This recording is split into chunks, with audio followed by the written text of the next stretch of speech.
When governments controlled what you could wear, the forgotten laws that ruled your closet. Picture a world where your morning routine could land you in jail. Not because you overslept or forgot to feed the cat, but because you chose the wrong color shirt, where a silk ribbon could mean the difference between respectability and a hefty fine, where your shoes, your buttons, even the width of your sleeves were all scrutinized by laws that reached into the most intimate corners of daily life. This isn't some dystopian fantasy. This was reality for centuries across Europe, Asia, and colonial America. Welcome to the peculiar world of sumptuary laws, where governments didn't just tax your income or regulate your business, they controlled your very appearance. The story begins in ancient Rome, where senators worried that their citizens were getting a little too comfortable with luxury. But to understand why a government would care about the fabric of your tunic or the color of your cloak, we need to step into the sandals of a Roman citizen around 215 BCE, when the first major sumptuary law was passed. Imagine you're a Roman matron preparing for a religious festival. You reach for your finest gold jewelry, your most colorful silk stola, your most elaborate hair ornaments. But wait, the Lex Appia forbids you from wearing more than half an ounce of gold, from riding in a carriage within the city limits, and from wearing clothing of varied colors. The penalty isn't just social embarrassment. It's a legal fine that could devastate your family's finances. The Roman women didn't take this quietly. In 195 BCE, they organized what might be history's first fashion protest, gathering in the streets to demand the repeal of the Lex Appia. The historian Livy recorded their arguments. Why should half the population be denied the same luxuries that men enjoyed freely? Their protest worked, the law was repealed. But the precedent was set. Appearance was a matter of state concern. Roman sumptuary laws weren't just about gender. They revealed the empire's deep anxieties about social mobility and foreign influence. Laws restricted the amount of money citizens could spend on dinner parties, limited the types of entertainment at private gatherings, and regulated the wearing of silk, that exotic fabric that flowed into Rome from distant China along trade routes that drained Roman gold eastward. These early regulations established patterns that would echo through history: the fear that luxury would weaken moral fiber, the worry that excessive spending would harm the economy, and the belief that visible social distinctions were necessary for political stability. If you love uncovering these hidden tales of how power shaped everyday life, you'll feel right at home here. Stick around for more. As the Roman Empire crumbled and medieval Europe emerged from the chaos, sumptuary laws evolved into something far more sophisticated and invasive. Medieval society was built on the theory that God had assigned everyone a specific place in the social hierarchy, and that attempting to rise above your station was not just socially disruptive, but literally sinful. The medieval mindset saw clothing as a form of communication, a visual language that immediately conveyed information about status, wealth, occupation, and even moral character. A glance at someone's sleeves could tell you their trade. The color of their cloak revealed their social rank. The quality of their shoes indicated their economic situation. This wasn't fashion. It was a complex system of social signaling that sumptuary laws attempted to control and preserve. In 13th century England, the earliest clothing regulations were surprisingly practical. A law from 1283 prohibited anyone below the rank of knight from wearing fur, silk, or precious stones. The reasoning was partly economic. England was trying to build its own textile industry and didn't want money flowing to foreign markets, and partly social. If everyone could dress like nobility, how would you tell who actually was noble? But as trade expanded and a merchant class emerged, these simple distinctions became inadequate. A wool merchant might be wealthier than a minor nobleman, but the law still forbade him from dressing like one. The tension between economic reality and legal theory created the need for increasingly detailed regulations. The 1363 English sumptuary law was a masterpiece of bureaucratic specificity. It created a detailed hierarchy of dress, with separate rules for each social class. Merchants with goods worth more than 1,000 pounds could dress like esquires. Knights could wear cloth of gold and silver, but only in certain circumstances. Even the wives of these men had separate regulations. A merchant's wife could wear silk, but only if her husband met specific wealth requirements. The law recognized 16 different social categories, each with its own clothing restrictions. Artisans and yeomen could wear cloth worth no more than 40 shillings per yard. Squires and gentlemen could upgrade to 4 marks per yard. The nobility could wear whatever they pleased, but even they faced restrictions on certain occasions. What makes this law fascinating is its acknowledgement that wealth and social status were becoming disconnected.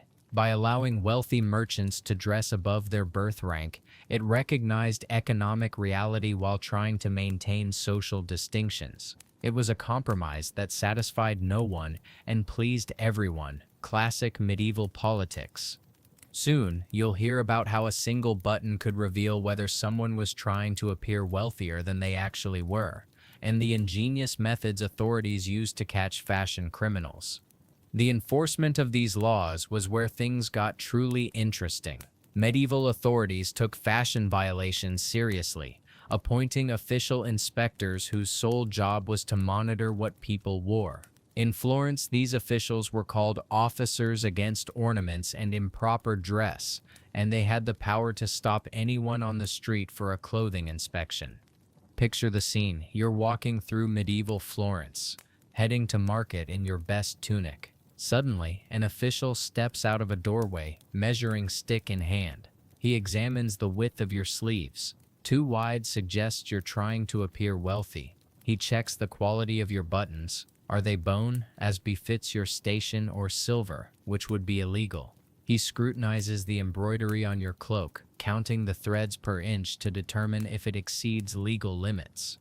These inspectors developed remarkable expertise. They could identify different grades of silk by touch, distinguish between legal and illegal dyes by color intensity, and spot counterfeit nobles' clothing from across a crowded square.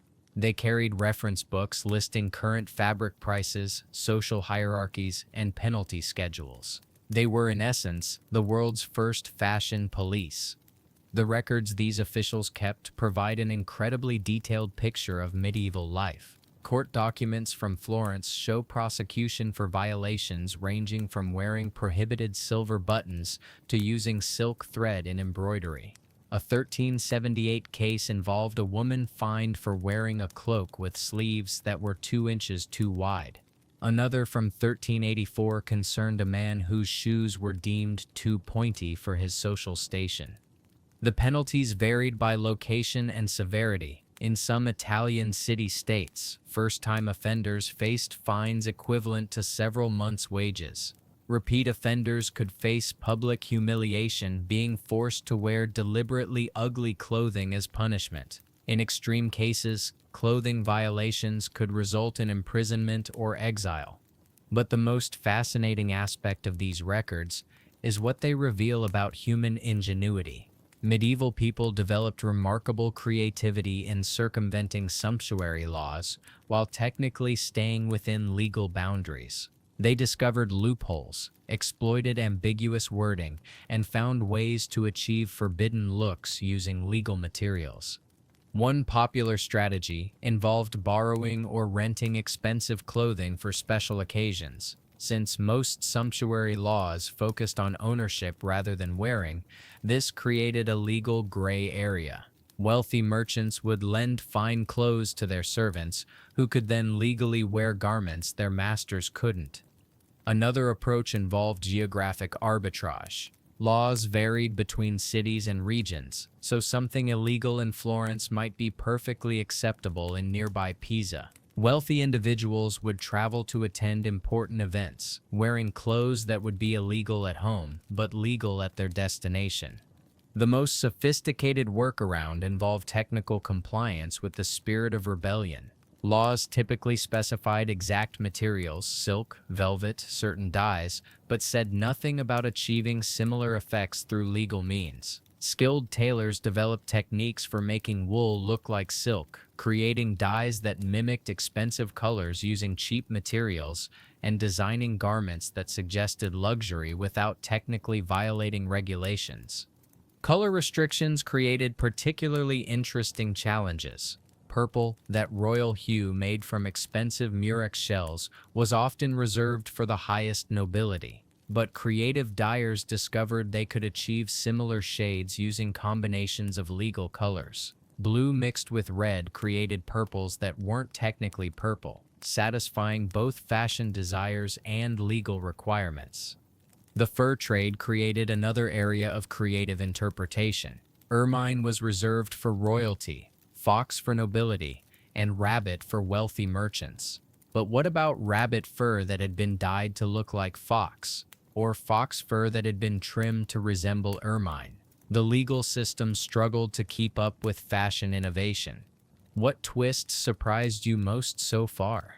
Let me know below. I might explore your favorite medieval fashion loophole next. Religious minorities faced particularly complex sumptuary restrictions that went far beyond simple fashion regulation. These laws served multiple purposes. They reinforced religious hierarchies, made social boundaries visible, and allowed authorities to quickly identify anyone who might be stepping outside prescribed roles. In medieval Europe, Jewish communities faced some of the most restrictive and humiliating clothing regulations. The Fourth Lateran Council of 1215 required Jews and Muslims to wear distinctive dress to prevent Christians from accidentally interacting with them socially. This wasn't just discrimination, it was systematic social segregation enforced through clothing law. The specific requirements varied by location and time period, but they shared common themes of visibility and humiliation. In France, Jews were required to wear a circular badge called a ruelle, a piece of yellow cloth sewn onto their outer garments. In England, the badge was white and shaped like the tablets of the Ten Commandments. German regions favored pointed hats that made Jewish men immediately identifiable from a distance. But these religious sumptuary laws reveal something crucial about medieval thinking. Clothing was understood to communicate not just social status but spiritual condition. The distinctive dress wasn't just about identification, it was about marking people as spiritually inferior, as obstacles to Christian salvation, who needed to be kept separate from the faithful. The enforcement of religious sumptuary laws was often violent and arbitrary. Christian authorities could fine Jews for failing to wear required badges, but they could also fine them for wearing badges that were too small, too large, or positioned incorrectly. In some regions, Jews faced penalties for wearing any color associated with Christianity. Blue, the color of the Virgin Mary, was particularly forbidden. Islamic communities under Christian rule faced similar restrictions, though the specific requirements differed. In medieval Spain, Muslims were often required to wear distinctive turbans or head coverings that marked their religious identity. In some Italian cities, Muslim merchants had to wear special cloaks that identified their faith and prevented them from being mistaken for Christians.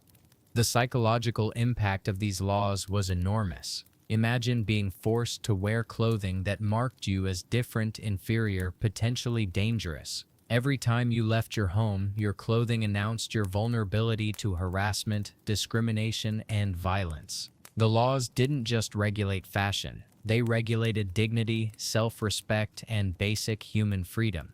Yet even under these oppressive conditions, people found ways to resist and adapt.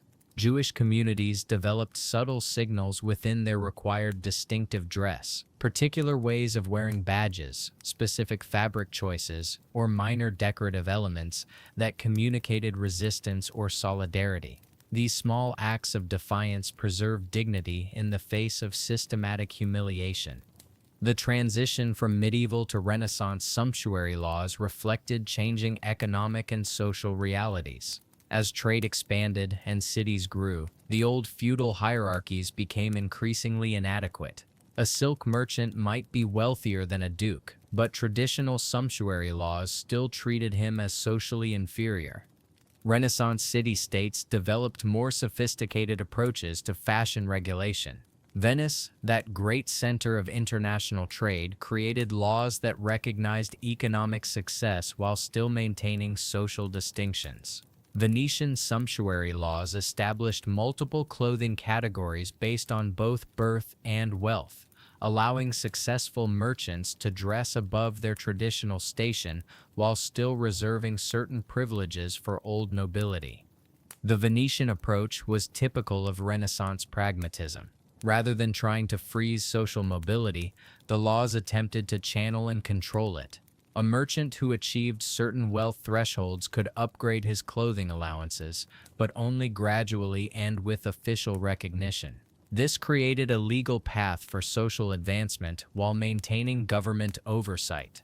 Florence took a different approach, focusing on specific occasions rather than general restrictions. Florentine laws permitted expensive clothing during religious festivals, civic celebrations, and family events like weddings, but required more modest dress for everyday activities. This allowed people to display their wealth and status periodically, while preventing the daily ostentation that authorities feared would destabilize society.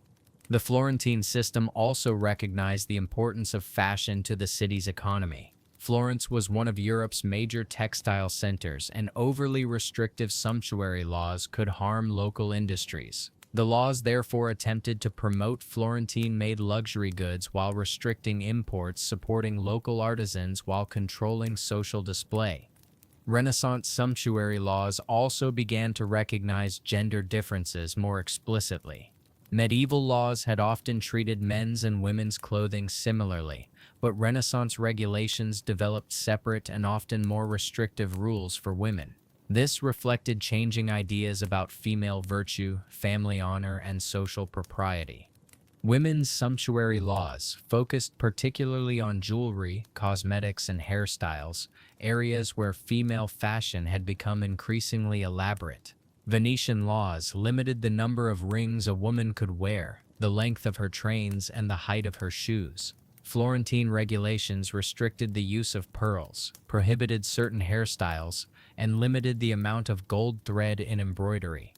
These gender-specific restrictions revealed Renaissance anxieties about female sexuality and social order. Elaborate female dress was seen as potentially disruptive. It could attract inappropriate attention, encourage vanity, or suggest that women were becoming too independent. The laws attempted to preserve traditional gender roles while accommodating changing fashion trends. But Renaissance women proved just as creative as their medieval predecessors in circumventing restrictions. They developed techniques for achieving forbidden looks using legal materials, exploited loopholes in the regulations, and found ways to display wealth and status within legal boundaries. The rise of printed books and literacy created new challenges for sumptuary law enforcement. Fashion information could now spread rapidly across regions, making it harder to maintain local distinctions. A style popular in Paris could reach Florence within weeks, undermining local efforts to control fashion trends. Printed sumptuary laws themselves became complex legal documents, often running to dozens of pages with detailed specifications for different social classes, occasions, and types of clothing. These legal codes provide fascinating insights into Renaissance society, revealing not just what people were forbidden to wear, but what they wanted to wear.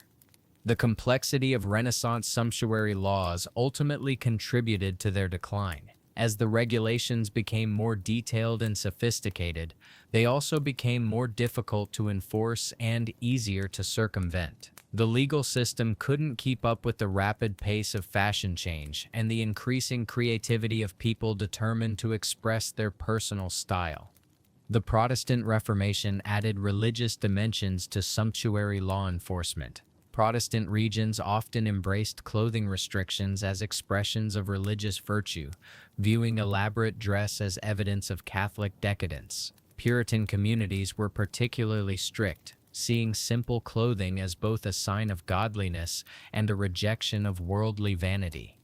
The Puritan approach to sumptuary laws was distinctive in its emphasis on moral rather than social concerns. While Catholic regions used clothing laws to maintain social hierarchies, Protestant areas focused on promoting virtue and preventing sin. Elaborate dress was seen as spiritually dangerous. It encouraged pride, vanity, and materialism that could interfere with salvation. New England Puritan communities developed some of the most detailed clothing regulations in history. A 1634 Massachusetts law prohibited great ruffs, broad shoulder bands, silk roses, double ruffs and cuffs, and such like gaudy dress. The law specifically targeted items that served no practical purpose but were purely decorative.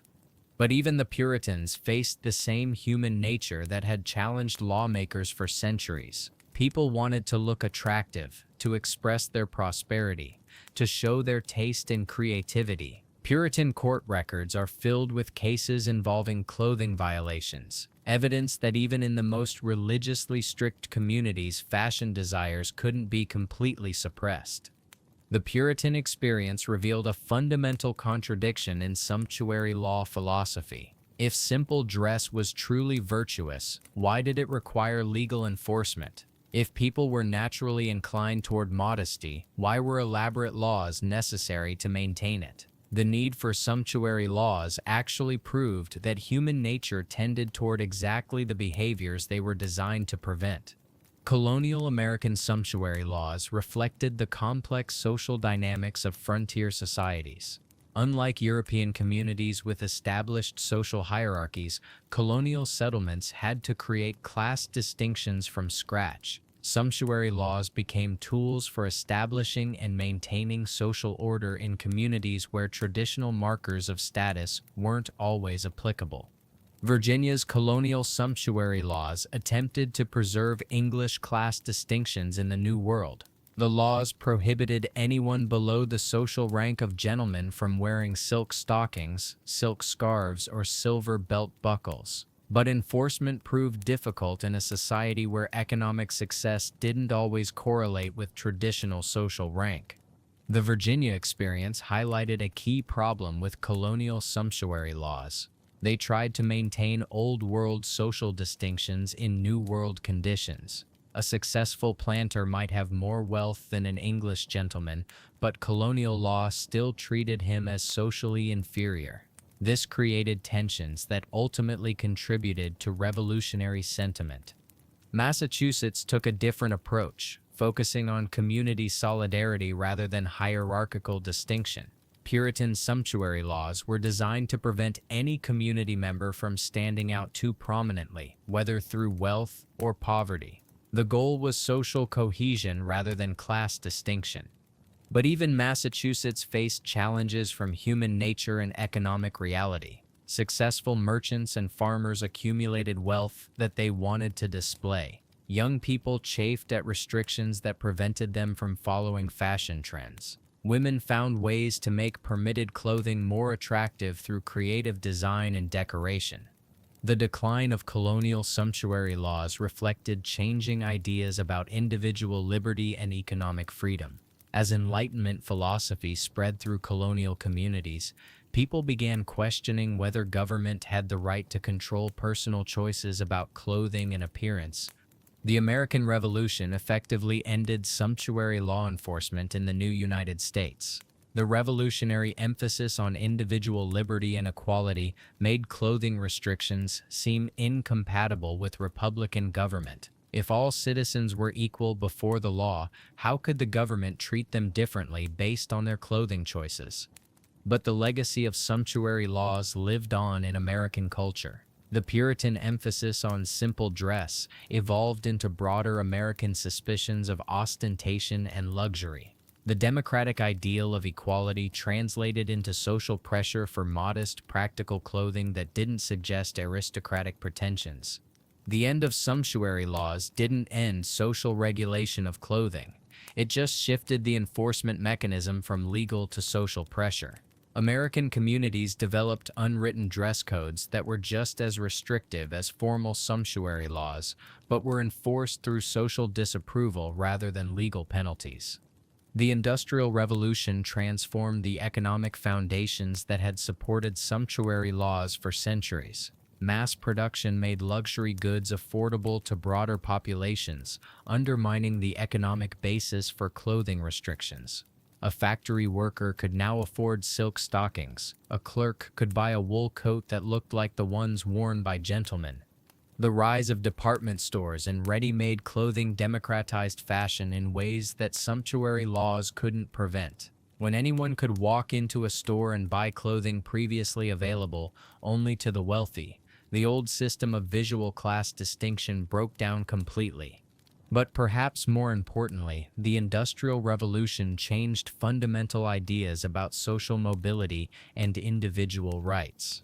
The new industrial economy rewarded innovation, hard work, and business success rather than birth and inherited status. In this context, sumptuary laws seemed not just impractical but fundamentally unjust.